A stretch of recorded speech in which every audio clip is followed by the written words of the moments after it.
there's been some chippiness, obviously, in the last 2-3 practices. You anticipate that as a football coach, and the fact that when you compete against your teammate every day, there's some chippiness. It's kind of good, but you never want it to bubble over. And today there was a little bit chippiness again.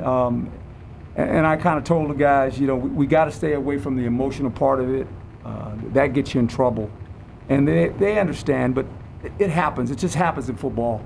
You get tired of competing against each other. Now all of a sudden, with, I don't know, probably the 14 practices left, they understand they've got to whittle it down to who are the 50 players that are actually going to participate a lot to help us win games. And so I think players are counting the numbers, how many reps they have, where they're at.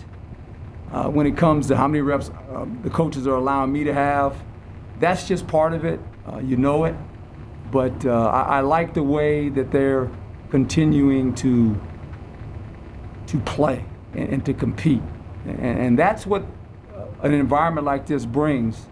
It brings a lot of anxiety every day you walk in this building because of the competition, whether it's in the weight room, whether it's in the meeting room, whether it's on the field. And it's taken a while to create that. But there's also another side of it where if guys can't handle that, it becomes detrimental to them, right? So that's kind of where we're at. I like our energy, I really do. And I think this is a focused team. I really believe that. But we got a long way to go before we play a game, and there's still a lot of work to do. Yes, sir. Chris Carmen, Son of a Source. Herm, we know, of course, about Jermaine's injury. How would you say that you are overall at as a team from a health standpoint? We're pretty good. We got some nicks and bruises, and we kept some guys out today. But if we had to play, those guys that basically were out to play. So I'm just trying to protect them a little bit. Like I said, we had pads on for about, out of 6 practices, 5 of them we had pads, and now we've been back in pads again today. We got pads again tomorrow. So there comes a point to where there's diminishing returns because you don't want to beat them up, right? And so now I look at our team and go, okay, now it's about safety, and it's about getting guys in football shape and getting them ready to play. That's kind of where we're at right now. And I think most college teams are like that. Pro teams do the same thing. There comes a point to where you kind of figure it out, go, okay, we've had enough of this. Now we got to get to this phase. So no guys that you're worried about not being able to play for the first game? I really don't see anybody but Lole at this point, unless, should knock on this, unless something happens, and hopefully nothing happens to any of our guys. Doug Haller, The Athletic. Herm, you talked the first day or the second day after practice about the importance of Jayden putting in the right place, the ball in the right place for the young receivers. Just how has he done in that regard the last couple of weeks? Yeah, a great question. I think, and I've spoken to Jayden every day, that the last the last 5 practices, you can really see all of a sudden it's like, okay, he's doing a good job. And he's sneaky. He's sneaky when you rush him. He has ways that's just like all of a sudden I turn around and he's running somewhere and I go, wait, how did he do that, right? And see, sneaky. But his ball placement has been better. I think the receivers are becoming more comfortable with him. The offense is becoming a little bit more comfortable as well. We didn't think 4 games, then spring ball, so now it's kind of evolving. We're trying to figure out what those players are going to be. Zach is trying to figure out the different units, the different personnel groupings when we play offense. But I like what we see, and Jayden's done a good job. And then, I had to ask him about that fancy car he got. So he's going to give me a ride. And I was like, what is that? It looked like a spaceship. I mean, my daughters knew before I did. He always texts my daughters. And then the first thing they said, can you take us to school? And I said, he can't take you to school. He has to go to practice. So, It's amazing. This thing, this name, image, and likeness is amazing. I watch it every day. It's just woo-wee. It's interesting.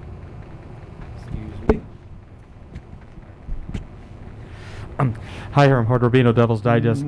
With the absence of Lole, and I know that Omar wasn't practicing today, but Shannon Foreman, the other guys on the defensive line, how do you see them stepping up so far? Yeah, Shannon is a guy that he's kind of like that. What is it? Is it the crescent wrench that you have in your toolbox? You can just fit it to anything. He's kind of that guy since he's been here. He's played inside. What? You guys forget about this.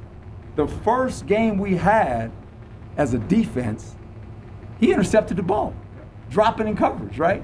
So I look at him all the time and I just laugh. I just say, man, you're the crescent wrench, man. We're gonna move you over here, and he's good. He's a good kid, and he's played a lot of football here, and he's got some leadership qualities. Those guys really respect him, and so we're gonna find the best guys up there, and there's a group of them that we can rotate guys in, which is good.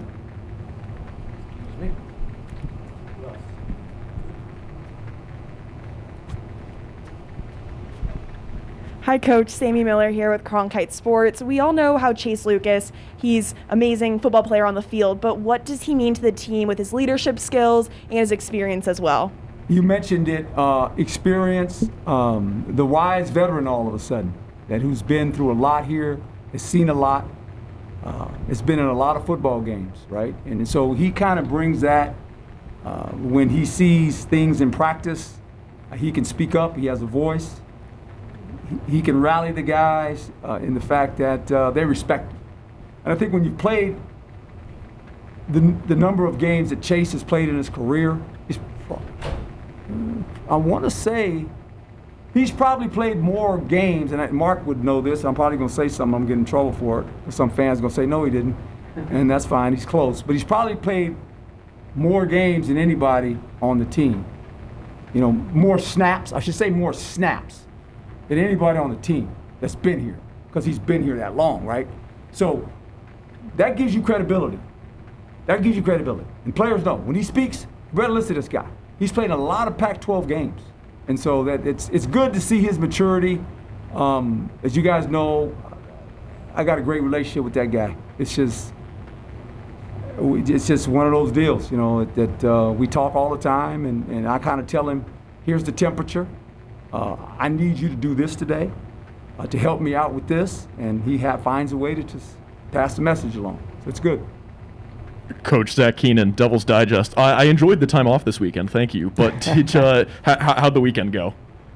It went well. We were anticipating trying to go in the stadium, but that didn't work out because due to the rain. So we went inside.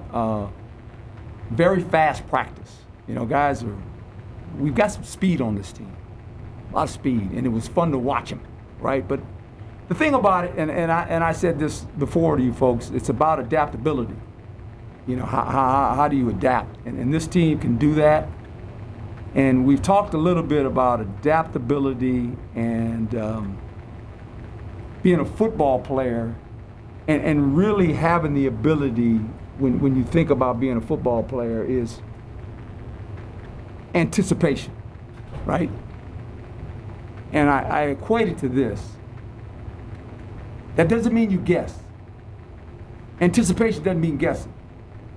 It means processing in your brain on offense or defense what's about to happen before it happens. And when it happens, you're already ahead of it. And I know the guys that play checkers are going to be mad at me. It's playing chess, not checkers.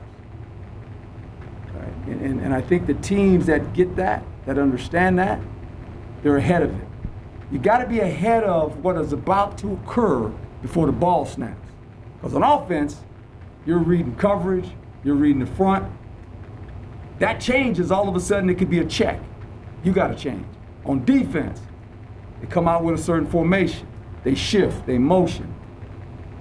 You got to already anticipate, if they do this, this is what's going to happen. Do we check the coverage? Do I have to play a little bit different?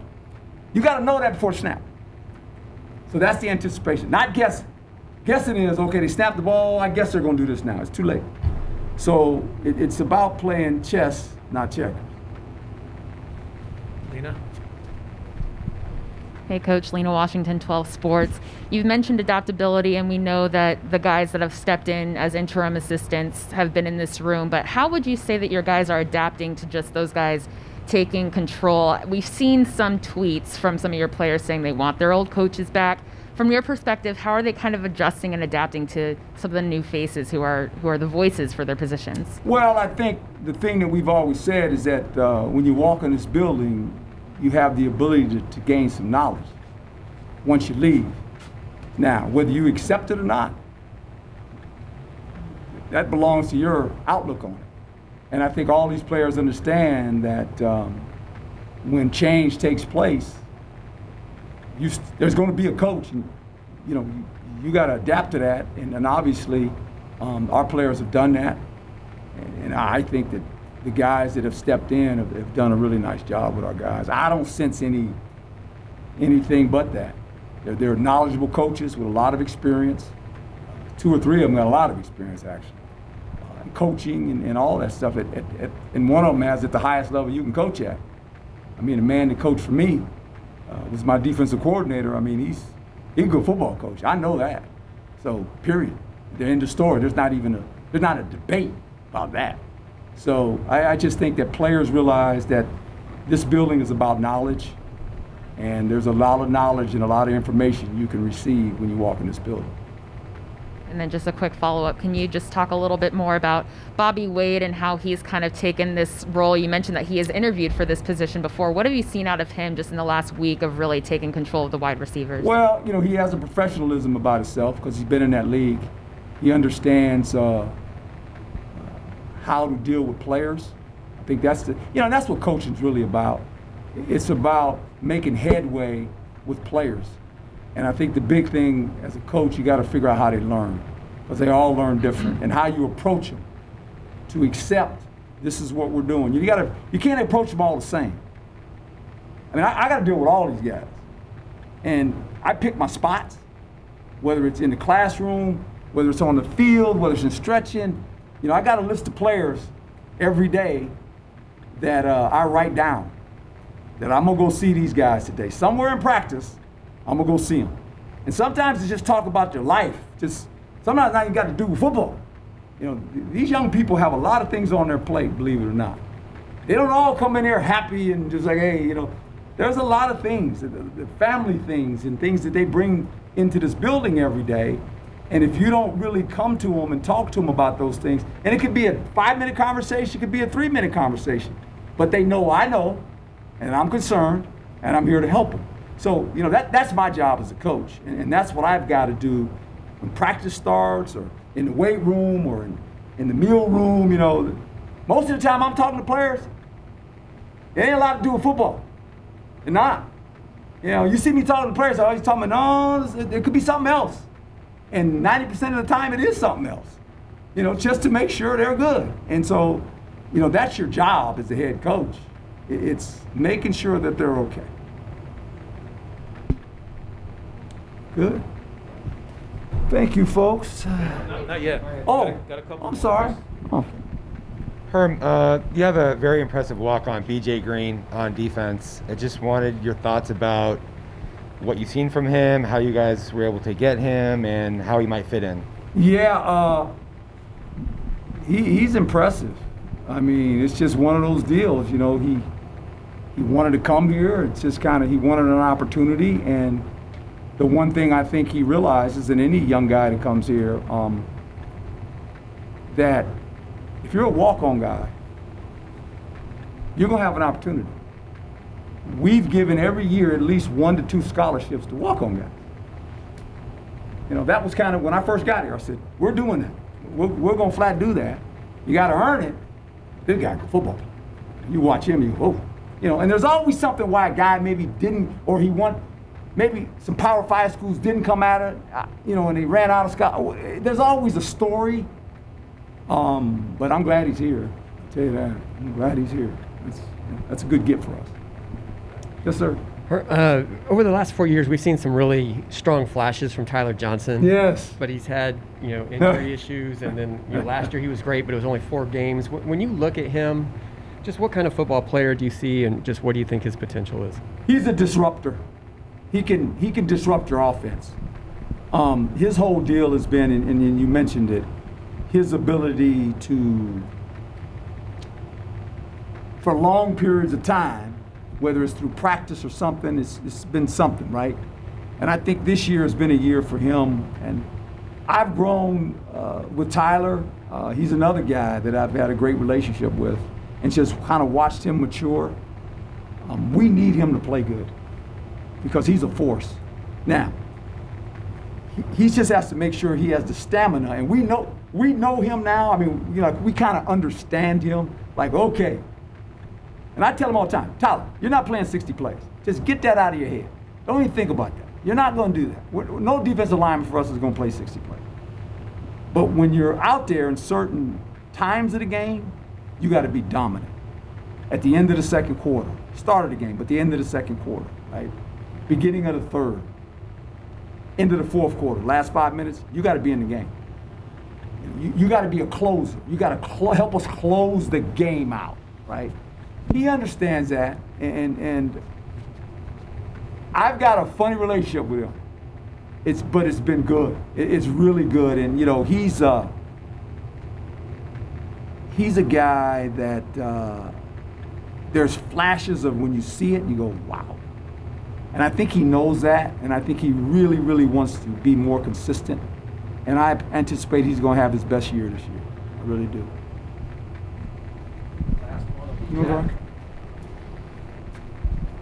Jack Loader, House of Sparky. Coach, after a year of playing in empty stadiums and really having no interactions with fans, as kickoff gets closer and closer here, how excited are your guys to walk out of that ramp in front of a full stadium? Yeah. In this place, I mean, it's electric. And when they get going, boy, it's fun to watch them. I mean, it's just, I'd be surprised of kind of what they're going to do this year because they always got some things they're doing in the stands. I take a peek every once in a while. What are they doing this time? But it's a great atmosphere to play football in. Especially, I'm one of those guys, I like night games for some reason. I just do. I just think the atmosphere it's just different. The lights are on. It's just, so I truly like night games for some reason. And when it's lit up in here and we're going and the fans are going and we're playing on offense and defense, it's just kind of fun to watch. So we got a great supporting fan base, and I know they're excited about watching these guys play. Thanks, everyone. Appreciate it. All righty, thank you. That was a fancy car he had. I didn't even know what that car was. My daughter showed me that on the phone last night. I said, what is he doing? This fancy car.